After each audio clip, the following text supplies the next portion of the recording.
At the turn of the 18th century, a generation of young men went off to fight in a war. Many of them would never return, becoming nameless, faceless victims of the Revolutionary and Napoleonic Wars. Those whose names we do remember were more often than not officers. Yet not all officers were alike. Their motivations for joining up differed, and where they came from in society was not always a given. Nowhere is the generalization of incompetent aristocratic officers more pronounced than in the case of the British Army. But who were the leaders of the British Army during the Revolutionary and Napoleonic Wars? Has their reputation been marred by time? And how wrong is the assumption that these officers were all wealthy sons of the aristocracy? Tonight, on the Napoleonic Wars podcast, we're once again joined by Kevin Linch to discuss all this and more. What was the background of these men, and was their motivation to serve purely a self-serving one? This is Redcoat Leaders, up next on the Napoleonic Wars pod.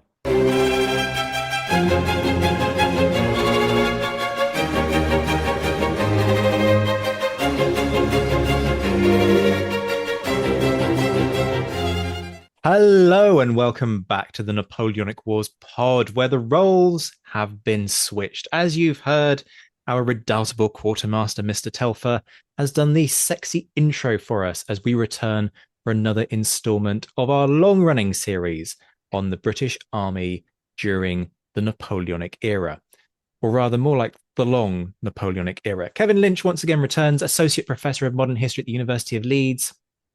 By now, you're well acquainted with his expertise on the history of Britain in the 18th and early 19th century, and particularly the armed forces during that period, looking at kind of the political, the social, and the cultural sides of it. If you haven't already, go and pick up a copy of the British Army 1783 to 1815 and Britain and Wellington's Army. We'll put links in the description to this episode. And for heaven's sake, if you love researching this period, if you want to deep dive into a family connection or a family name from the period, or just generally want to look up a particular individual, go to georgianarmyofficers.org, where you will find an incredible, freely accessible online database on the officers of the British Army that is just frankly fun to poke around in, if nothing else. Kevin, great to see you. How are you doing? I'm all right. It's nice to be back. First podcast for me for 2025. Is this your Looking first forward one? We are honored. for this year. Yeah, yeah. Okay. Liam, how are you doing, mate? I'm only doing podcasts for you. You've got exclusive access. Quite right too. Quite right too. See, this is the caliber that you get here on the Napoleonic Wars pod, folks. The historians come to us exclusively when they want somebody who will let them just talk on end for about 1,500 hours about decades of research that they've been doing. I think that's a kind of a compliment, maybe. Liam, is that a compliment? Help me out here. I would say so. The fact that we've got someone of Kevin's caliber, like exclusively tied down to, at this point, 178 series on the British Army, I'll take it. I noticed in the intro there when you said the long series on the British Army. Fingers crossed, Kevin, you don't think it's not dragging on too long for you. Well, no, not at all. No, still got plenty to go through, haven't we? Oh, Yeah, yes. we have so much. Oh, yes. You're not getting away from us Yeah, anytime soon. why have I started? Yeah. What I do love is that we started this as like a single interview, and then like we're on part 4 and we've got as far as the officers. we're not being hasty with this. But in the interests of actually getting down to business, let's start talking about the officers themselves, and the types of men, I guess, who would decide to adopt an army life. There are a few ways of kind of going about this. We often talk, particularly in the wake of Roy Muir's book, on Gentlemen of Uncertain Fortune, about second sons. This being sort of the role that one of the spares to the heir within a family would take. But it is more complex than that, quite obviously, because it isn't the only option available to second sons. And also, it's not necessarily always the case that it's the second sons who decide to take the military route. So talk us through the kinds of backgrounds for these guys and where they come from, and some of the motivations for wanting a career in the army. We talk a lot about scarlet fever for the rank and file, this Yeah. idea that all the ladies are just loving the sight of a guy in uniform. Liam nods knowingly. I will defer to your knowledge on that particular facet. But for the officer class, I was about to say that's not necessarily what they're after, which is a dangerous assumption to make, Yeah. and potentially quite inaccurate in many cases. But the motivations are obviously kind of different in other ways. So just talk us Yeah. through this mix. Yeah. And also you've got different types of officers, I think is worth remembering as well. So, you do have the kind of the infantry and the cavalry regiments, but the artillery is different. And then also Britain's kind of transnational units, what were kind of labelled at the time as the foreign units, their motivations are different as well. So, yeah, and I think Roy Muir's work is very helpful about probably quite a large cohort of the officers being in that category. That it does become an option for those, the second sons or kind of the other sons as a kind of career. What perhaps unites those and the kind of who and the why I think are interrelated is about status, either retaining it by being an officer, which allows them to kind of consider themselves a gentleman, or the other way around, that some people were seeking that. So another kind of group probably of officers, I mean these things are very difficult to pin down, would be not certainly kind of wealthy by the standards, but not super wealthy in the era, but not of a standing perhaps within their region where, their locality, their community, where they're seen as kind of naturally gentlemen or of that class.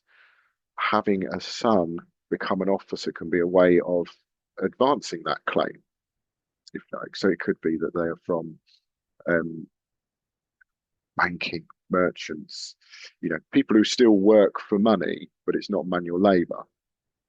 And yeah, so the officers then becoming officers can be a way of sort of marking their rise, if you like, through social ranks. Whilst I think for another group, it's probably about preserving their position in those social ranks.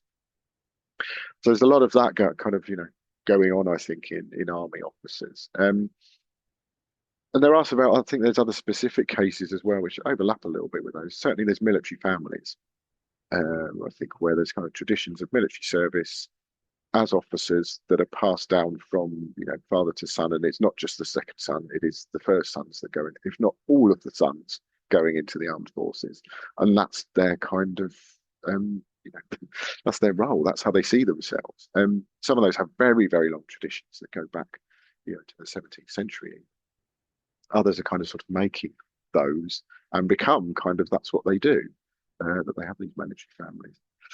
Perhaps related to those are some of the other sort of professions that go alongside the army. So the surgeons and things like that, which are nominally officers, they might be looking for this as a kind of part of a career, to get more experience, or actually they are just very interested in military medicine and want to get into that. As I mentioned right at the start, there is the the sort of transnational units, so all the things like the King's German Legion, the Italian regiments that are formed, kind of armies in exile, I think. And for a lot of the officers in those, it's probably actually just keeping body and soul together. This was a way of actually earning a living whilst they were outside of their country of birth, particularly something like the King's German Legion. It's kind of, well, what else are they going to do as a family unit when they're in, they're effectively, classed as emigres, but in some ways they're refugees, fleeing from the Napoleonic takeover. So that becomes an employment opportunity with a kind of ideological kind of edge to it. They know why they're doing it. It's not mercenary, but it is kind of very much about they're providing for themselves and probably families too. So yeah, lots of different ones. There is a kind of very small group, I think, as well, which is going to be the kind of aristocracy and these sorts of things, which are just doing it because they think they should, and it's a way of getting certain status or retaining it, or an expectation, particularly, that they should serve in certain regiments we're talking about the guards regiments and cavalry regiments, these sorts of things. That it's almost a sort of social function that they feel that they should have those roles, should be officers in some of those units. So there's lots of variety there within certain kind of parameters, I think, about who and the why, all of these things. And perhaps, to come back to your kind of point about scarlet fever, there certainly is, I think, for younger men who join, a sense, maybe not kind of a scarlet fever, but I'm sure that was there, but of wanting to demonstrate their kind of masculinity and their independence. That joining the army allowed them to do that in a way. They have to go off and do things on their own. They have to leave the family to do that. And perhaps for some, it was a bit of a rite of passage for them to going from being a young man to being an independent kind of gentleman, improving their, carving out their life for themselves in the world.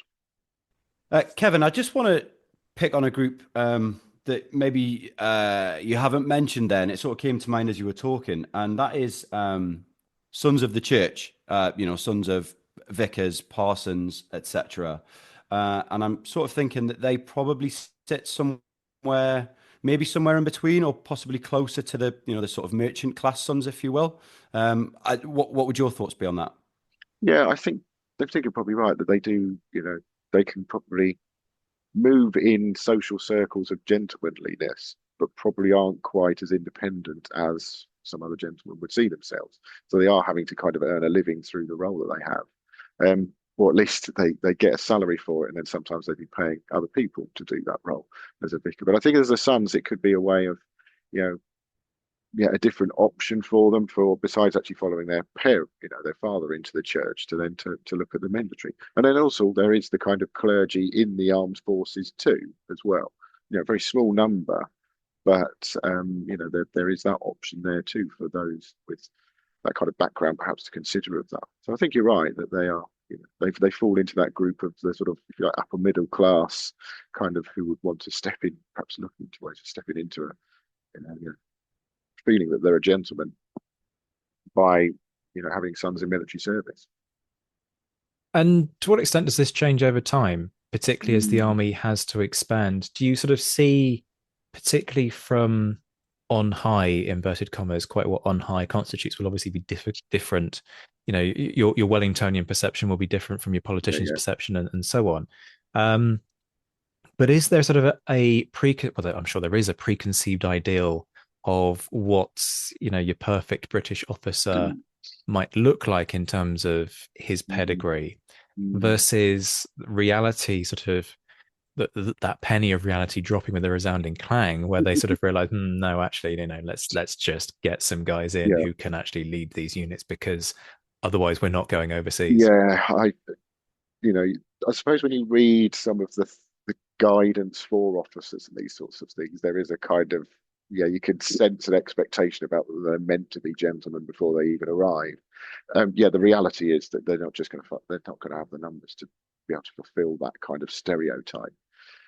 And one interesting thing about sort of trying to answer the question that you just asked is actually sometimes it's quite difficult to find out the backgrounds of officers as the wars go on without a kind of a lot of legwork. So in terms of sort of applications and things sometimes that come in, it doesn't often say too much about them sometimes. And you wonder whether there's a kind of sort of don't ask, kind of don't tell kind of policy where it's kind of, if you can get to a certain level where you can find a recommendation for you, I know we're going to talk about kind of how you get into as an officer later on, then, we'll take you. There's a whole question about whether they fit once they get into the army, which is very different. But I think the army starts to be less perhaps concerned about some of the background, and perhaps it expects or understands that if they could become a gentleman as an officer, that's fine. If they can kind of fit into the world that they're being asked to fit into, which is not straightforward, then perhaps we're not too worried about if they don't have quite all the refined manners that some of the Guards regiments officers might have, or the wealth or the background or the social connections that others. And there's going to be big differences about units as well. Who ends up where. think the different kind of sort of social makeup of particular units in terms of the officer corps. Yeah, you definitely have to think that knowing the guys during the period, if they could write something down on a form to self-promote, they absolutely would. Yeah, I know so and so, I'm from so and so, my dad's so and so. yeah, and it's not just and it's not just the individuals themselves; it's other people around them. So it's parents, it's mums and dads doing these things. It's someone who knows them in their community, and and it might be a kind of a distant relative or a friend of a relative, all these sorts of things. So there's a lot of that kind of going on behind the scenes. Some of it is kind of just name dropping bits, but sometimes that can just be enough to kind of go, okay, yeah, this looks reasonable. We Yeah. could really well, okay, well, they can go into this regiment and we'll see how they get on. So what I'm hearing here is we need an episode on patronage. He says, Oh God, looking at don't get Liam. that. But we'll get to that. So I think that's a really good segue, actually. What are these processes that turn these young men from various backgrounds? I think probably a lot wider than people Yeah. realize, as you've said. But sort of how does the joining the army work for them? And is it a long process? Is it something they can do quite quickly? Let's say there's some big variations. There's a big split between the artillery and the engineers and the kind of rest, if you like, kind of the infantry and the cavalry. For the artillery and the engineers, pretty much, I haven't found it. I think I found one or two cases where this is the case. Everyone has to go through the Royal Military Academy. So they are trained and essentially they're going to school to become army officers. And there is some kind of process in that where they are selected to then go into the army. Sometimes that's very demand driven. It's kind of like, basically we need 30 artillery officers. So in you come, guys. Other times it's much more selective when the demands aren't quite there. The a smaller subset as well, like a bit like that, are surgeons. They're recommended by a medical board, by other kind of medical professionals in the army, and the same for paymasters, who are kind of part of the staff of the regiments, counted as officers, but are recommended by the War Office rather than the Horse Guards. But for the infantry and cavalry, it starts, as I mentioned about, with kind of sort of an application, which is kind of a letter saying, I'd like to be an officer almost, or often sometimes it's written on someone else's behalf. It's kind of an application from someone saying, here's a name, if you like, of someone I would like to be considered for a commission. The process gets strengthened a bit during the period, in that they start, if you like, requiring a sort of professional gatekeeper. So someone else in the army would have to know the person who's being recommended. It's not always the case, but that's sort of the official policy. So you end up with a kind of little application kind of pack, really, of letters that are all in the National Archives of, here's a bit about this person. Sometimes there's some certain standard things they have to declare, like that they are 16. Basically, this is their name. Might say a bit about what units they're interested in, these sorts of things. The actual decisions about who was let in and why are very, very opaque. We've got all the letters coming in, and they're all very, very neatly filed away. But there isn't very much about the decision-making process, apart from a little note on their back which might say, "Yeah, give him a commission in the next regiment of foot." And some of that will have just been where have they got vacancies. It's kind of where's the room? Where do we need them? If they put in a preference, but there probably is some other things going on, which you kind of pick up very tangentially. Supposedly, the military secretary who was sort of administering all of this was meant to make inquiries about prospective officers. Just the sheer volume of it just suggests that they can't have done.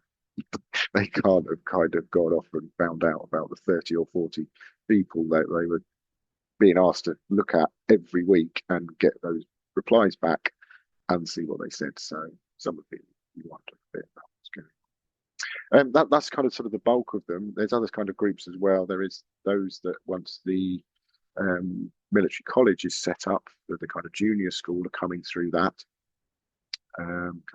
system, which is very much kind of what the system is today in terms of recruiting. And then you have transfers from other military services, they become an increasingly large number as the Napoleonic Wars go on.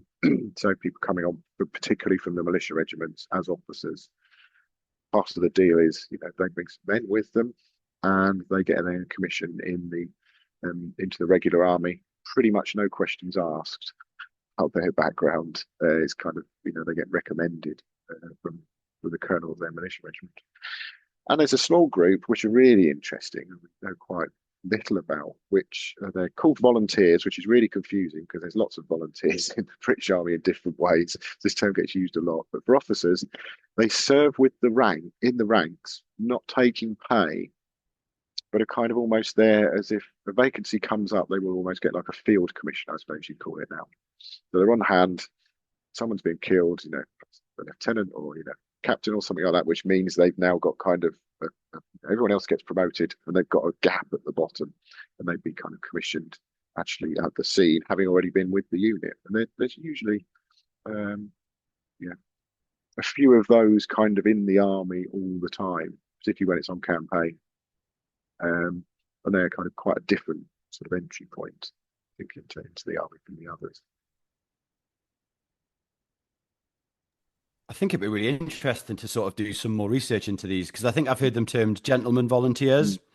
Yeah, Um, yeah, and how are they received in the ranks? yeah, I think it's a really interesting dapprenticeship. yeah. Like, how long Just did want to, they serve for? Was yeah, some doing it for years, or is it just like a few months, almost like an apprenticeship sort of thing? Or is it like an intern? You just kind of turn up there and hang around for the army for a few months and hope you get a commission. Yeah.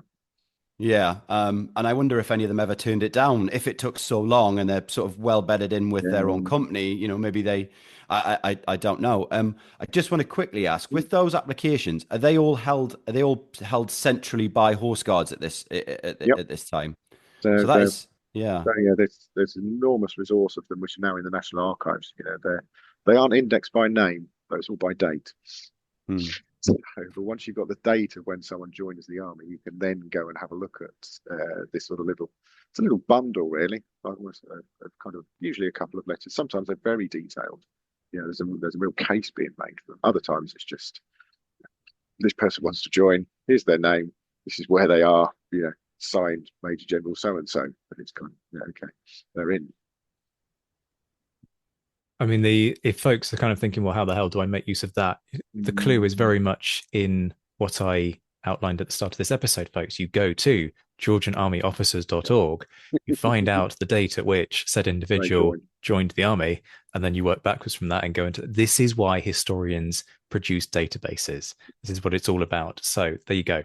There's your incentive. Because it will simplify your life no end. We should kind of focus on the questions, but I've got follow-ups. Surprise, surprise. And it's Liam's fault this time because he started digging the warren that is volunteers, and instantly my mind just went to George Hennell, who produced that memoir.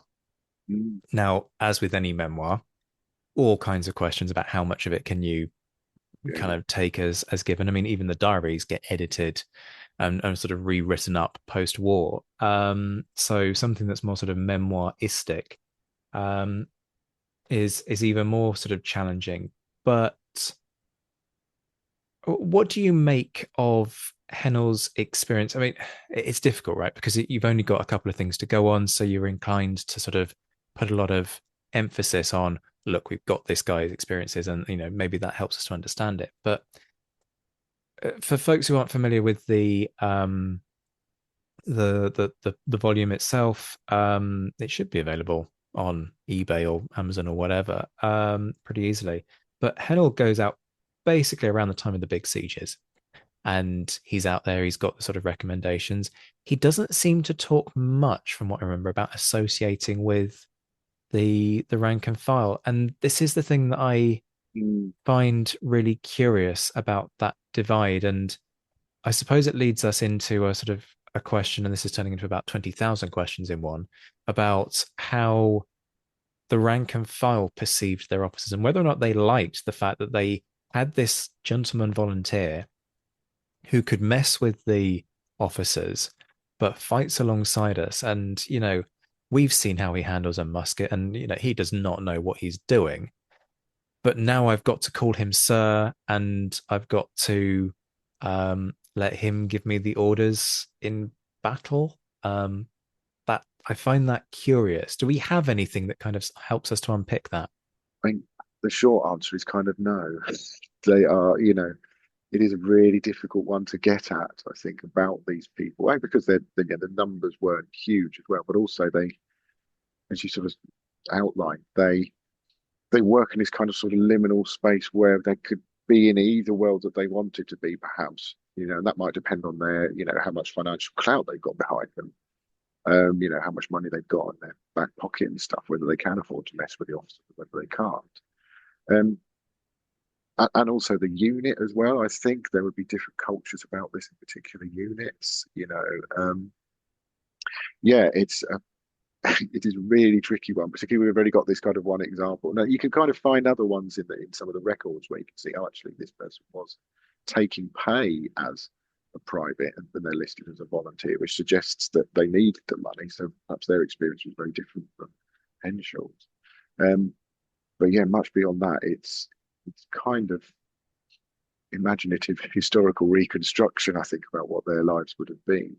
And as Liam said, it might, mentioned a bit a moment ago, it might depend a bit about how long they're with the units with and what they're doing. If it ends up just being a kind of few weeks, a few months, that transition would be easier.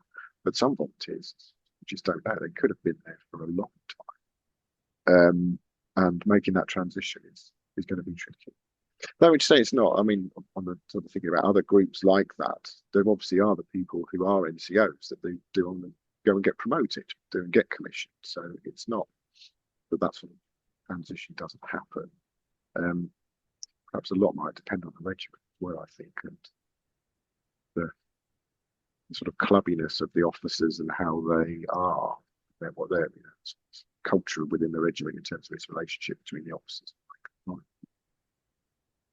And staying with that thing about perception of the rank and file, which is the other kind of perspective on this, what sense do you get in terms? Obviously, the simple answer to this is, well, it varies, Zach. Of course, it does.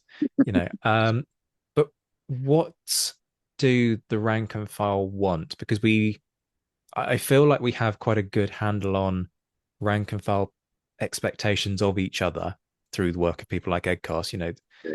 We've got somewhere with that, but there are some easy tropes that you can trot out here. The rank and file expecting their officers to be highborn and conduct themselves like gentlemen and all the rest of it. And then us also knowing what human beings are like, and knowing that if you're too separated, that can create problems in itself. We often talk about that Wellington/Ranker dynamic, and Wellington being so much more aloof, and there's this sort of respect there, but there isn't necessarily affection. Big questions about whether or not affection is appropriate when it comes to officers, but it a little bit certainly helps, and you can see that bleeding through in some of the anecdotes. You can be an absolute crackpot of an officer. I'm thinking of Mainwaring here, but he is kind of loved for it because he's not quite what everybody expects. So, what's your read in terms of what the expectation is from the rank and file about what their officers might be like, and particularly where they come from? I think part of it, some of it may depend about, as you say, where they, what social expectations the rank and file bring with them anyway. And things about probably also how long they've been in the army for and what they're being asked to do in the army. So you can imagine, I think for those, particularly in the Peninsular War, those that are, on campaign for a long time, it's very difficult to quantify, but my sense would be that the competency starts to become more important. That actually, if this person is going to help them get through, as an officer, this march, this retreat, this battle, there's some kind of care for their men, but also ability to make sure that they survive this. That's going to become much more valuable to the rank and file, and I think that does chime with, particularly Ed's cost work about kind of the dynamics of military forces in the Peninsular War, the British Army, when it's on active operations. those things become if you like survivability, and what increases your chances becomes more important.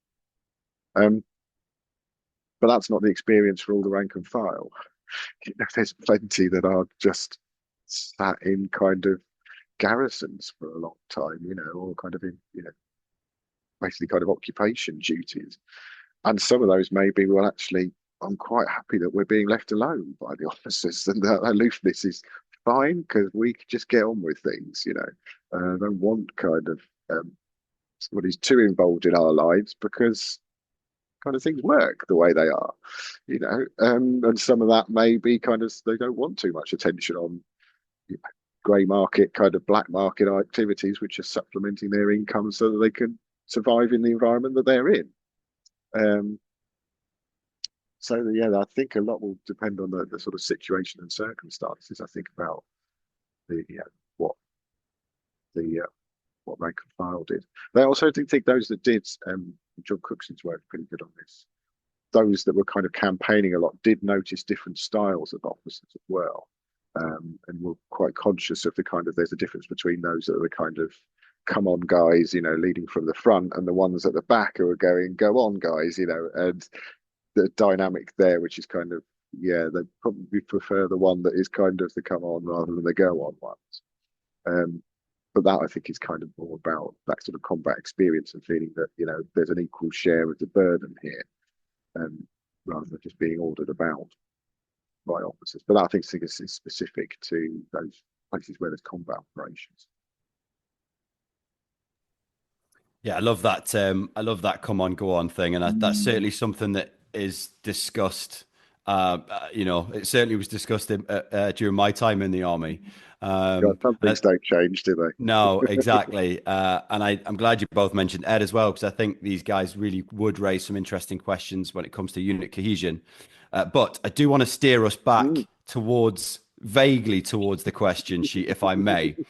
And once these guys have been, sort of offered a commission, as it were, or accepted to be given a commission by Horse Guards, I want to talk about training. Now, you obviously mentioned the different academies, and I guess we could probably highlight.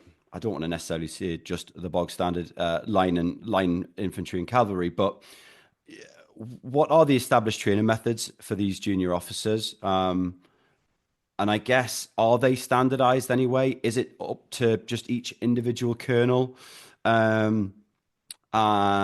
Yeah, it seems like quite a grey area. 1 minute a guy's in civilians, he gets a piece of paper, and now he's a commissioned officer in the army without kind of anything in the middle. Yeah. In some ways, it's very simple because there wasn't any kind of training requirements or anything for officers. I think probably the best way to think about, in a very fundamental way that perhaps the army saw it is those first commission ranks, an ensign or a second lieutenant, cornet, were the training level grades. That's where you learn to become an officer, rather than kind of you learn to become, you did all the training first and then you were commissioned. Actually, how that works though, within that context, massive variation, I think. And you mentioned colonels, and some would be very keen on, talking to their officers, maybe sometimes, instructing them or telling them these are the things that they should do. Some regiments, particularly the light regiments, officers were expected to do the kind of manual training that the rank and file did, so they knew kind of how light infantry operated. Other units, it would be, I don't care about that at all. As long as you know the words you need to say, at a particular moment, that's all you need. Cavalry is kind of interesting as well, because I think in some units, most officers would probably know how to ride a horse, but they wouldn't know how to ride a horse with a sword. And perhaps some units would say you've got to do the training on this, which would involve kind of NCOs kind of training, kind of the best NCO riders in the regiment training officers about how to ride. Others would be kind of, and of course you know how to ride. Don't, you're not, son. And leave it at that, and then they'd probably come unstuck at some point, literally.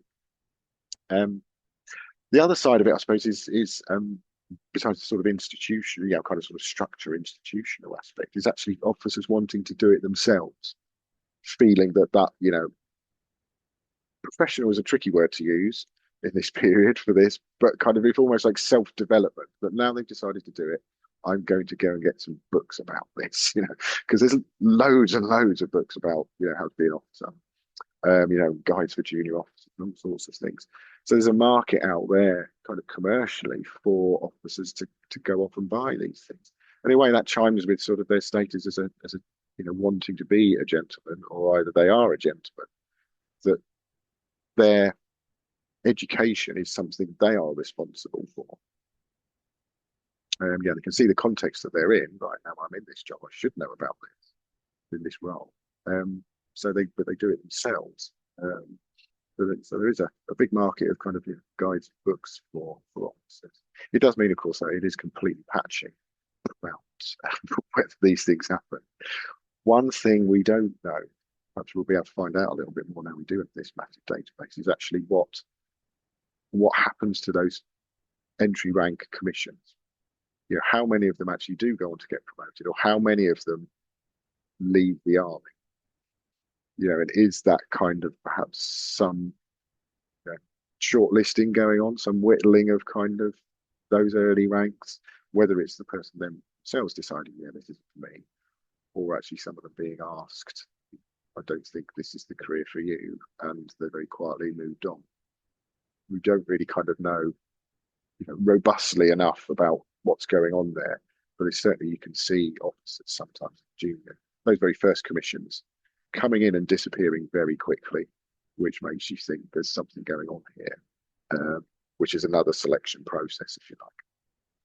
I mean, a good example of just how nebulous the nature of this training is. And sorry, folks, yes, I am going to make it about discipline. Some things do not change. Calm yourself, Liam. Calm yourself. It's a good job this is an audio show. The eye roll there was profound. If you keep rolling your eyes like that, mate, you'll give yourself glaucoma, I tell you.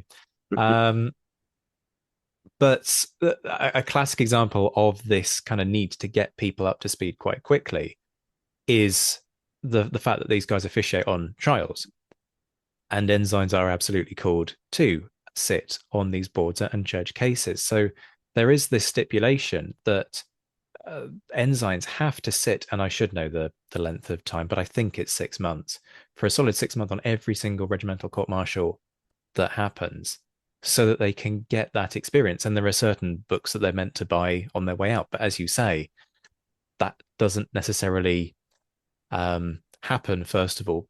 But equally, this way of trying to gain this information is sort of, there's this assumption that it's going to happen by osmosis. Just by being sort of present at these things, that they'll learn from it. Yeah, exactly. So when it comes to discipline, and this works in two directions,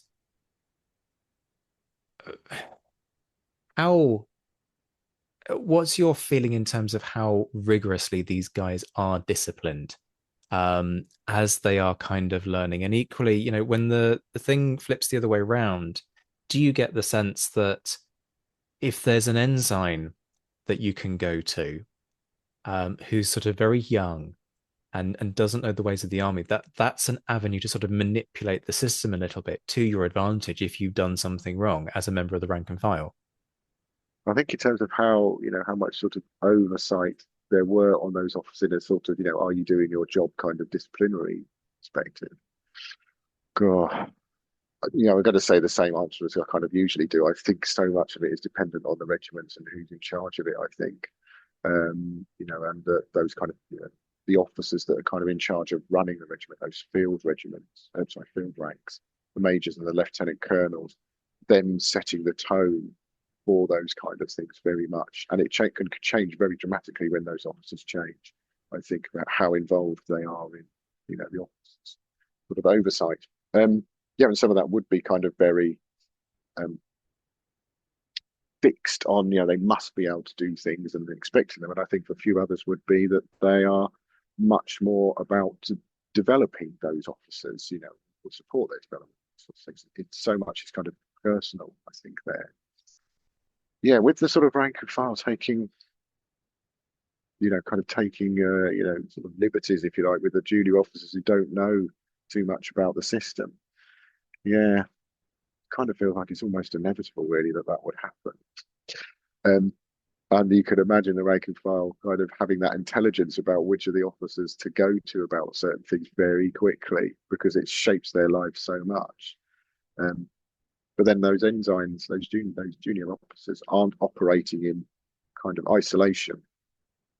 They were assigned to a company which should have a captain and a lieutenant as well. Would usually have at least one of those, unless there's been some, usually because of battles, I imagine, or kind of disease, that there's been some big vacancies in the officer corps. But usually there'd be two other officers, I think, at least one officer in that sort of unit, that subunit of a battalion of a cavalry regiment, where there might be a bit more kind of oversight of what an officer is doing, just on a day-to-day basis, because they're working with the same group of people, should be. Yeah, I definitely think there would be some sort of manipulation going on. And like you say, the rank and file would work that out very quickly. But I also think there would definitely be a degree of, certainly company NCOs probably want to look after their junior officers. Again, I'd sort of compare it to the modern military, which I know isn't always the cleverest thing to do. But there would definitely be some sort of protective instincts, these 16, 17-year-old kids, and they, if they've got the right attitude, they would be looked after. I'm certain of that. But looking at, you mentioned the junior officers there and their sort of place within the company.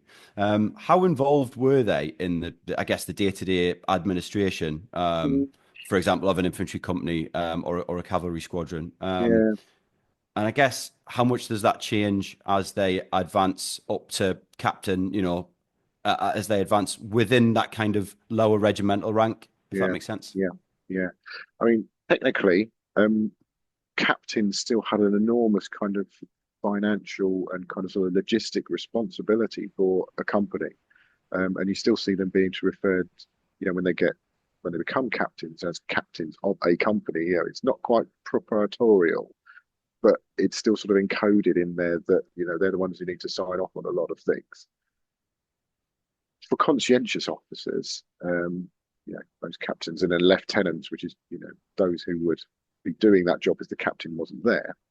Um, yeah, then there's every opportunity for them to be very involved in kind of checking the men that they're in their company are being fed, do have the right equipment that they have, everything that is being there, all the pay that they should be getting and allowances and the deductions are being done fairly and transparently.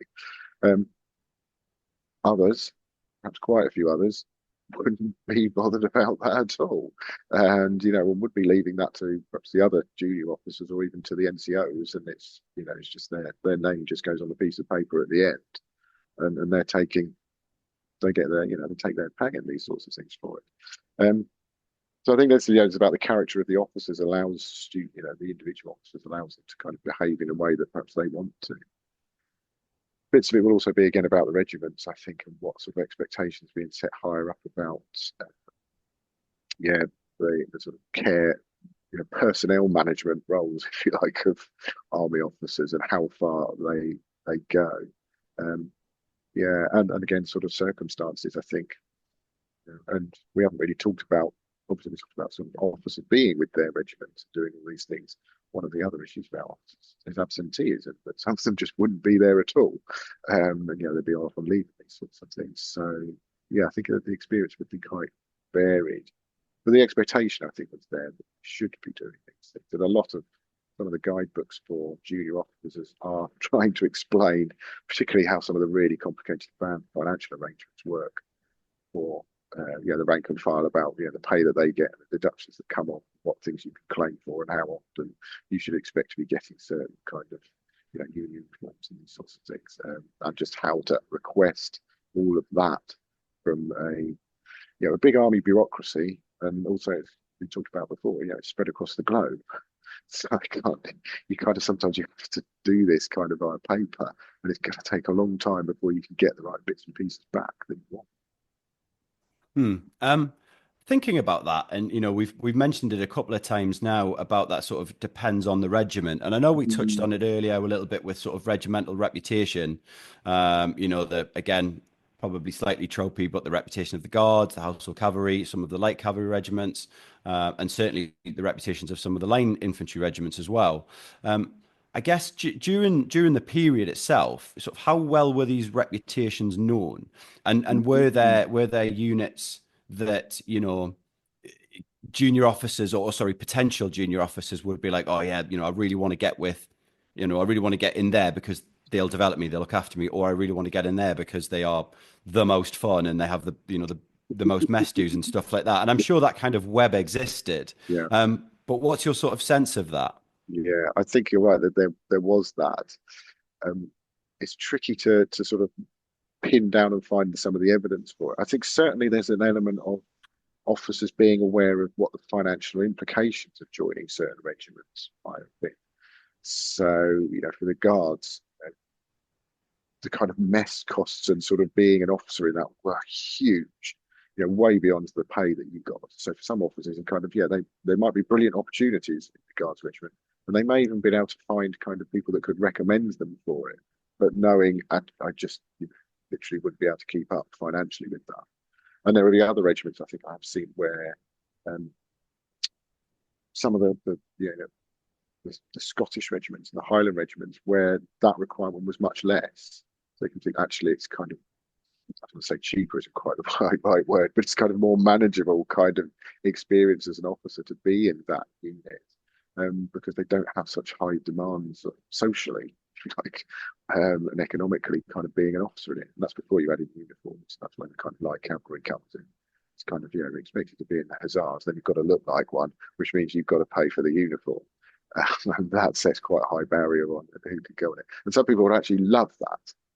Hmm. And they obviously did. They really reveled in it. You already see the portraits and things. It's kind of, you're in it for the bling, aren't you? Just as much as kind of being an officer. It's about looking like that, isn't it? Whilst others is kind of, I want to serve as a soldier, as an officer, and, their kind of financial commitment to that matched their circumstances, but they could do it in certain regiments. How far kind of people knew about those? I think there are some obvious ones, like kind of the London cavalry and the guards, and the horse guards, the infantry regiments, and all the other kind of regiments that were out there. Much harder to pin down, I think, about one of the where they sort of ranked, if you like, in terms of what the expectations were of being a soldier, being an officer in them, and they probably varied as well. Try not to forget about, some regiments may have a part of their unit, a battalion stationed in the British Isles, in Britain or Ireland, and another one will be overseas, and they'd actually be quite different in terms of the way that the officers would live, what their experiences would be in that. I do wonder if some chose home service over foreign service, or the other way around, that some just wanted Hmm. the adventure, and it's kind of, well, I want to get into the first battalion, I want to be serving this part of the regiment in the Peninsular War, rather than being on recruiting duty. Yeah. Going traipsing around the United Kingdom trying to find men. Yeah, there's definitely something that I think a lot of, I guess it's in our sort of time, it's the boys' own thing. They want, a lot of these young men would probably want, initially at least, to be in active service battalions. And I wonder, I mean, I wonder how much that would change throughout the period. As a soldier's or sorry, as an officer's career And I think there's progresses. yeah, and I think there's officers were probably more aware of, potential officers may have been more aware of regiments where they would have opportunities for promotion, which usually meant kind of stepping into dead man's shoes. So kind of some of those regiments was kind of, well, if I go there, I'll probably be an ensign for 2 or 3 years before I even get a chance to get promoted, unless they've got money to purchase. We'll have to have a proper conversation about purchase at some stage of this talk. Um, but the kind of easier way of getting promoted is kind of, well, you go to somewhere where there's active service, which basically means if an officer gets killed, everyone in that unit moves up a Mm. run. And that, is, from the prospects of a young man, kind of, it's kind of, well, someone's died. This is unfortunate. For their perspective, it's kind of, well, this, I could get quite rapid promotion if I'm in. maybe not the right place at the right time, but in the action, if you like, there's opportunities there that I would get if I was sent to a garrison, unit that's garrisons. Yeah, and I think that's a great segue into something that is actually on the sheet for a change. Mm. We talk about the kind of the day-to-day administration and how involved the officers were. I mean, it may just be a question of no, it's the same, but does it change when we look at troops in combat in that battlefield mindset? It's certainly something that that my dad joked about and that we talked about as NCOs and as a senior NCO, that we run the show. The chap at the front's just there to look good and sort of carry the buck, as it were. But can the same be said for combat during the Napoleonic Wars? Are these junior officers impactful on the battlefield, I guess, and in leading their half companies, their companies? I think they can be, and then there's a kind of mechanical role that they play as well, actually, because like sort of the command and control and communication sort of system for a battlefield goes through officers, from kind of the generals down to the next rank and kind of generals, and then to the kind of unit commanders, and then the lieutenant colonels and majors are barking out the orders, which are then repeated by the kind of the captains and the lieutenants. And Napoleonic drill was sort of so dependent on all these kind of parts articulating well that they do have a really important role in that. Particularly in the kind of perhaps earlier stages of a battle where it's about manoeuvring and these sorts of things. Some of these officers get some things wrong about judging distances. Then a battalion line is out of alignment, and that's a bad place to be when there's French cavalry around. So there are things like that which I think they had kind of, they needed to be able to do those roles and to do those kind of roles competently. And I think it would get noticed quite quickly if they couldn't do those. They had to be able to sort of receive that information and then have to translate it for the company, or kind of transfer it into, this is the bit of drill that this company needs to do. That would fall, think, very much on the kind of the captains or the people who are command of the company, which could be a lieutenant as well, or even an ensign if everyone had been kind of forced to combat that day. Beyond that, I think, as we mentioned earlier, there is something about the kind of the come on and the go on officers, that they did have a role in kind of inspiring the men, steadying the men, showing basically bravado sometimes in the kind of face of pretty terrifying environment to be in, and almost kind of sort of random destructiveness environment as well. Kind of musket balls and cannonballs flying and these sorts of things.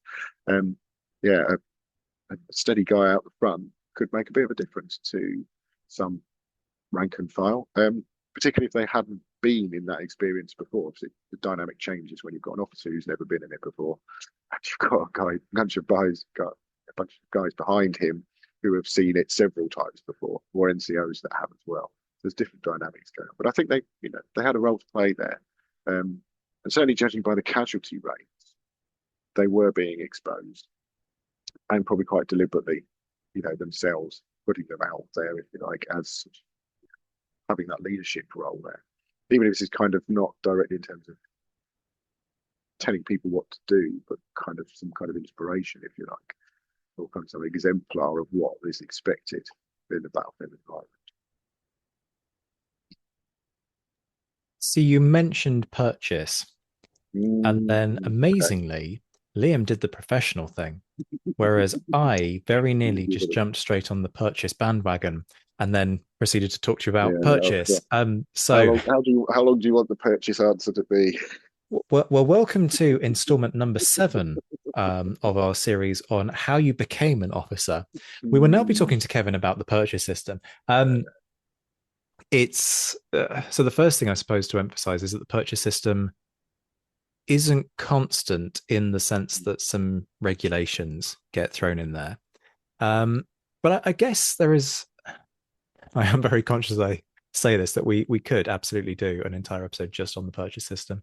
But how does it work fundamentally? If you, because that's got to be the starting point, right? If you want to buy a rank in the army, where do you go? What's the nuts and bolts and the fabric of how this operates?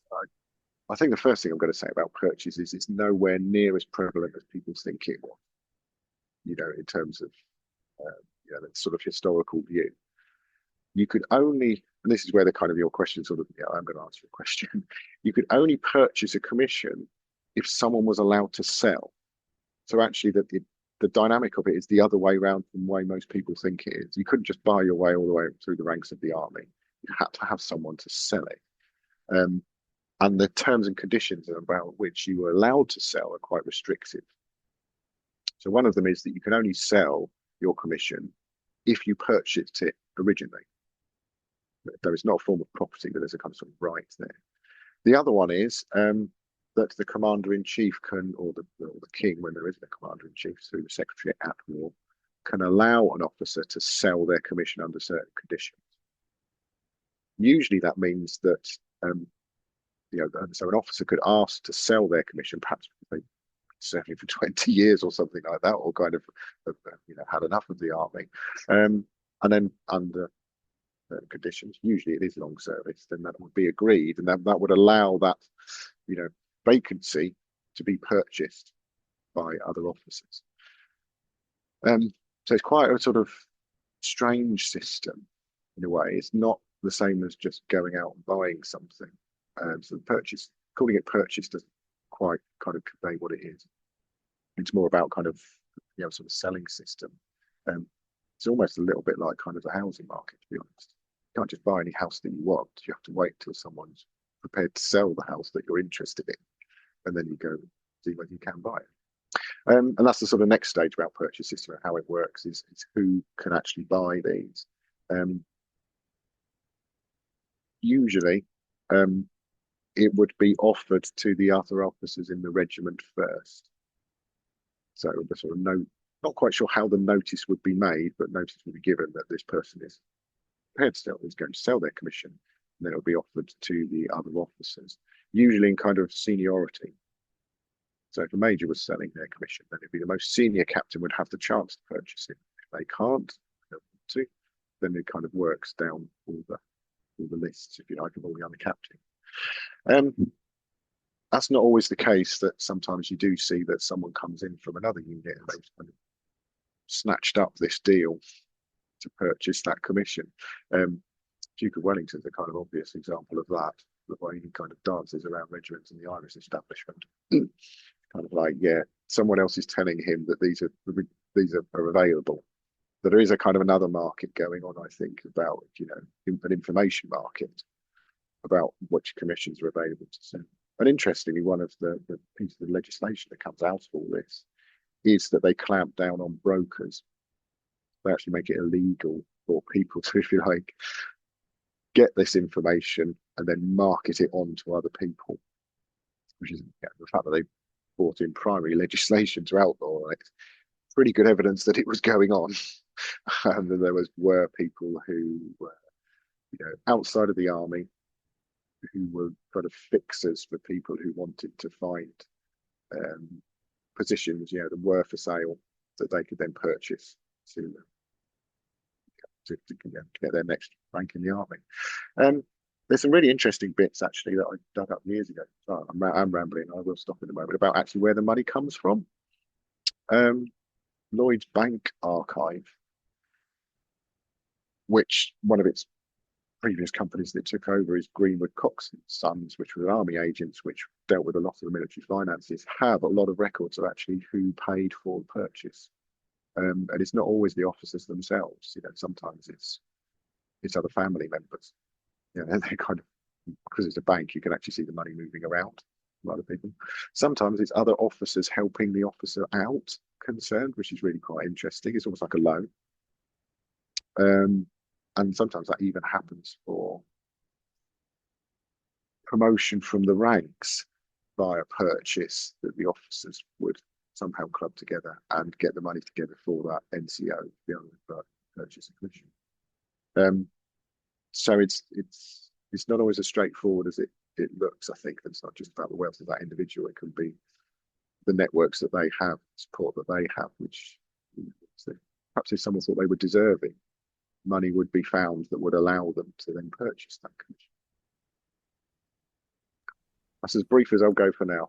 There's more to say, but yeah, that's the basics of it, I think. Yeah. Kevin, thank you so much. What we've done now is not only are we creating more future episodes to add on to the British Army anthology, but now we're also going into probably, I think, part 4, part 2, because there is still a lot to unpack here. Kevin Linch, Associate Professor of Modern History at the University of Leeds. Please go and buy his books. They'll be in the show notes. British Army 1783 to 1815 and Britain and Wellington's Army. Thank you so much for being on again. The Napoleonic Wars pod will be back very soon. Folks, do me a favour. Go and review the show. Do it right now. 5 stars, please, and a comment, crucially. It takes you seconds, but it sends the algorithm wild and catapults us up the rankings. It's the most powerful thing you can do to support the hours of content that we provide for free. Love the show? Never want to miss the latest news? Sign up to our newsletter. The link is in the description, and get regular Napoleonic bulletins direct to your inbox. Looking for a present for the Napoleonicist in your life? We have a shop packed with Napoleonic Wars pod merch. Check out the link in the description. And did you know you can now gift people subscriptions to the Patreon perks we offer? So, if you want to treat someone to our online course, exclusive Meet the Author sessions, green room access to recordings, and exclusive episodes, head to patreon.com/napwarspod to find out more. Much love to all our Patreon supporters who are enjoying a rejuvenated and revitalized offering of perks on Patreon. Head to patreon.com/the Napoleonic Wars pod to find out how you can join a buzzing community of like-minded Napoleonic nerds who are enjoying things like courses, socials, book clubs, green room access to recordings, early releases, exclusive episodes, and much, much more. Their support is empowering us to triple our output and keep you entertained with Napoleonic nerdery on a near daily basis. Prices start from just £2 a month. So if you can spare the cost of a cup of coffee each month to support us, it would mean a huge amount and might even fund some documentary work. Shout outs to our patrons who, at the time of recording in mid-January 2024, were in the mentioned in dispatches tier: Brendan Teeling, Beatrice de Graaf, Lynn Dawson, Jim Deary, Josh Keeney, Colin Fieldhouse, Stephen Colson, Jim Getz, Stephen Gillen, Hugh Brennan, Alistair Campbell-Grieve, Andy Meakin, Mark Anscombe, Rob Coughlin, Bruins Girl, Noah Fink, Miles Reedy, Nick Overland, Graham Goodwin, Chris Pramus, Anthony Gumbau, Anonymous American, James Fluick, Natasha Hobday, Rod Schwager, Chris Kimball, Gary Dennis, Ted Andrews, Richard Anderson, Arthur Forgy, Sam Moore, Wyatt Pollock, Carol Dixon-Smith, Roland Shark, Giovanni, Jean-Baptiste Van Merlen, Darla Vincent, Peter Findley, Jeff Maple, Ian Harding, Indiana Fats, Joe Ayres, Robin Brasher, Daniel Friedman, and Jonathan Willets. The Admirals: John Haynes, Mike Guest, Rachel Stark, Mark Duckers, David Priest, David Maxwell, Graham Callister, Sean Sullivan, Stephen Ashworth, Kate Walcombe, Clemens Beman, Charles McKay, Reto the Sci-Fi Fan, Tim Day, Jason Moran, and Tim Pritchard. The Chiefs of Staff: Adam Coslin, the Marshals: Ryan Diamond and JC Kaiser, the Legion of Scholars: Dan Hazelwood and Bob Burnham, and in the Crown Yourself tier, Emperor of the First French Empire Todd Campbell and the Duke of Wellington Laird Campbell. We'll be back very soon, but until then, this has been the Napoleonic Wars pod. On behalf of myself, Liam, Luke, Josh, and Zoe, take care of yourselves, folks. Stay well, and as always, thank you for listening.